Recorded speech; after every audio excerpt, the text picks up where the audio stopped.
what's up, Bootstrappers? This is Ryan Nickel coming at you with another day in the life of a Bootstrap Real Estate Investor, and I think this thing is going to fall off.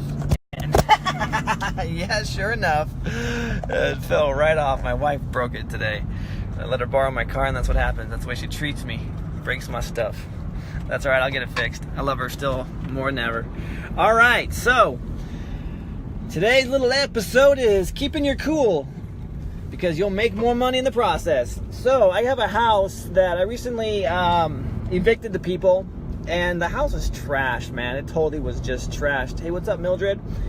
And so I hired a kid next door to go ahead and clean up a little bit of the trash and garbage, like the couches and sofas and flat screen TVs that are all busted up, and mattresses, all kinds of just garbage and junk. I mean, and then tons and tons and tons and tons of trash bags and leaves and everything else that were just strewn across the yard.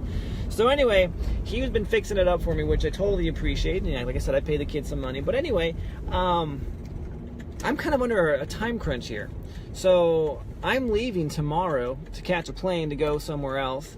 And I don't want to lose money on this deal. And so I got this small little window between today and tomorrow morning to get someone in there. So I put an ad on Craigslist for this house, and I've received over 30 phone calls and about 60 different texts from different people. Just like, I want this house, I want this house, I want to rent this house. It's in a great area, great neighborhood, by cool schools. I want it, I want it, I want it.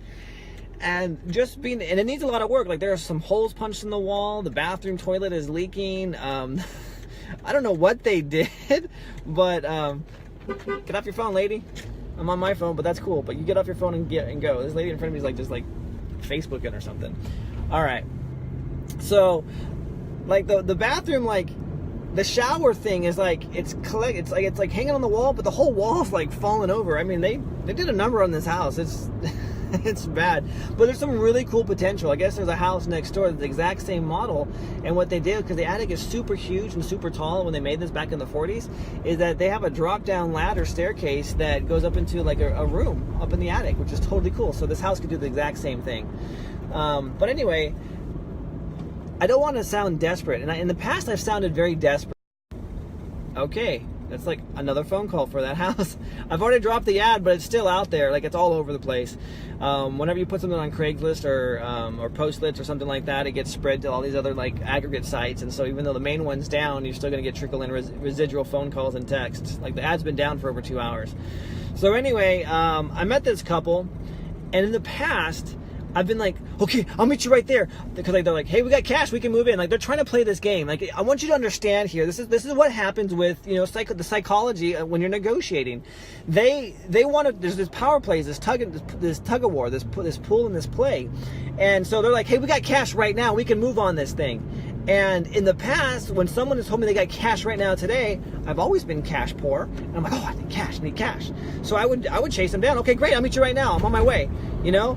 And so I've learned over the time, even though when I want cash or I have some kind of external constraint that's, you know, would make me naturally want to like dive in and grab the cash, I've learned just to take a step back. So when I called them back after they looked at the property, they're like, we want it. We got cash right now in our hands. We're inside the garage. We're looking at this thing. We want it. Lock it down. Let's lock it down.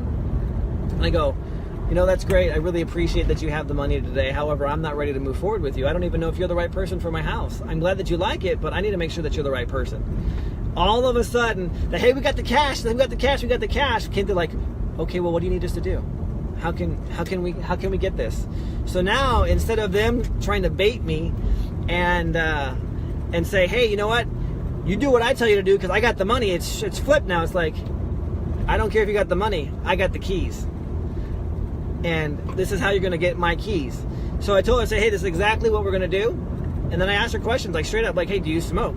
Because if you smoke, you know, I don't rent the smokers. Do you have, you know, any pets? Because if you have pets, it's more money monthly. So looking for ways that, one, increase the monthly income for me and the cash flow, but at the same time let them know, like, hey, I'm in charge.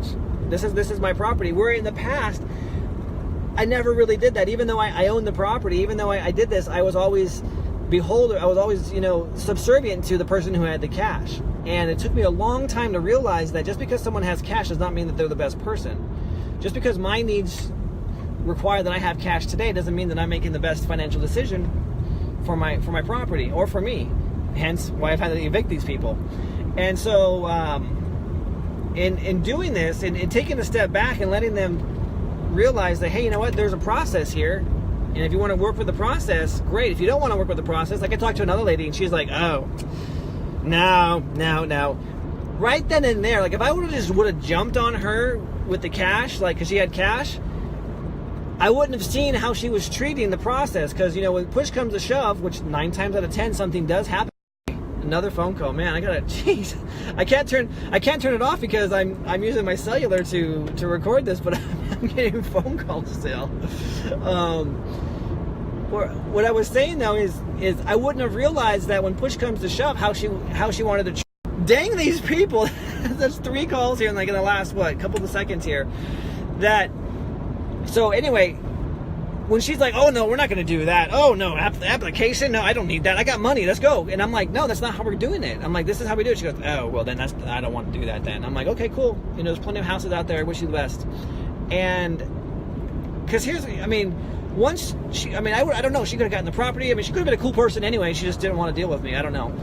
But making them jump through as many hurdles as possible. Like I do this with my rent-to-owns. Like when I rent property, I've started to implement this now. But with my rent-to-owns, there's a huge process that they have to go through. This is why I have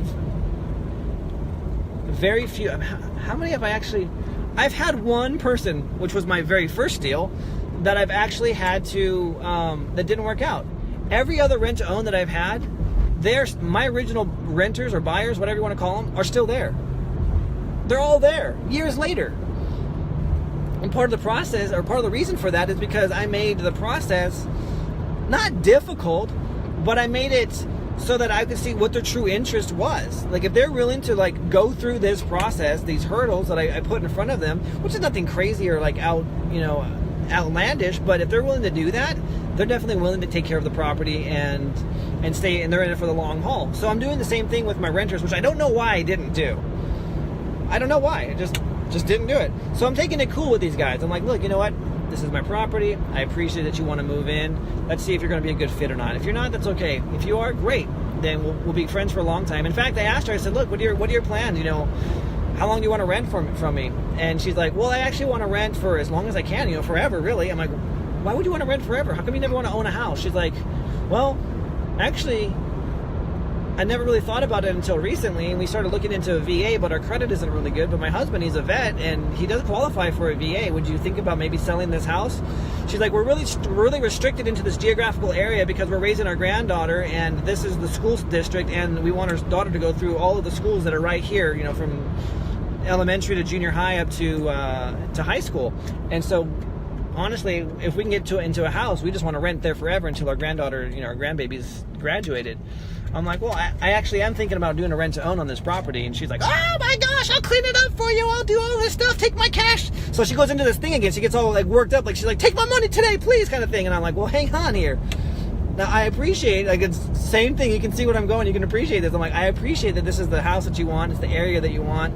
And that you might have the potential to do a rent-to-own sometime in the future. However, right now, I don't know if you're the person. I need you to get me your application fee. I need to do an application on you. She's like, okay. What's your email address? She's like crazy. So she's the one that's emotionally, crazy about this particular house at this moment. Whereas before in the past, I'd be like, you got the money? Okay, I'm driving there right now. Where you at? It's completely reversed. And I'm like, man, I love this. I'm cool. I can take my time. And at the same time, she's not going to screw things up. This is the house that she wants. This is the house that she needs for her grandchild. For her granddaughter. And man, I'm just telling you, when you're out there negotiating with people, and I know a lot of you are out there, you're like, man, but what about this is my only deal and I can't screw this up? I totally get that. That was me. I had deals that I needed so bad. I'm like, oh, I just need this deal. I was so needy. I'm like, just please give me this deal. And that comes across. And you got the hardest thing, honestly, the hardest thing is to sit there. And even though you need the deal, to act like you don't need the deal.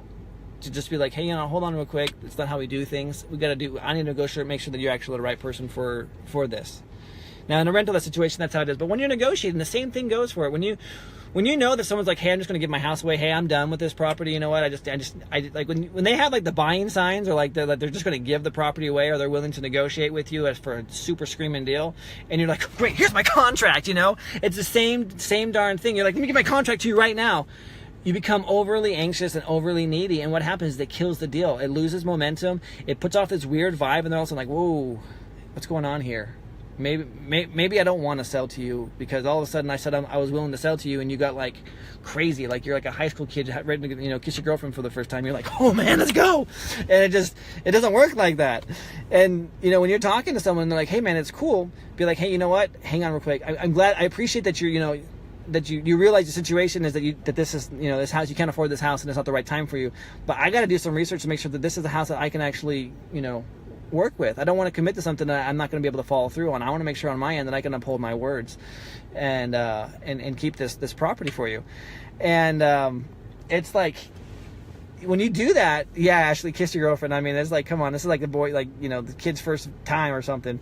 But anyway, when you do that, it's like, you got to take the power back to these people. When you do that, all of a sudden they're like, oh, okay, and it puts them back in check, and they're playing your game. You got to make sure that when you're talking to these people, that they are playing your game, because if they're not playing your game, what are you doing, man? You're subject to them, and if that happens, then you're screwed. So anyway, I'm Ryan Nickel, and this is just what another day in the life of a bootstrap real estate investor is all about: getting these contracts, making deals happen, and just remember, you're one deal away from changing your entire financial future. All right, see y'all later. My daughter's here now.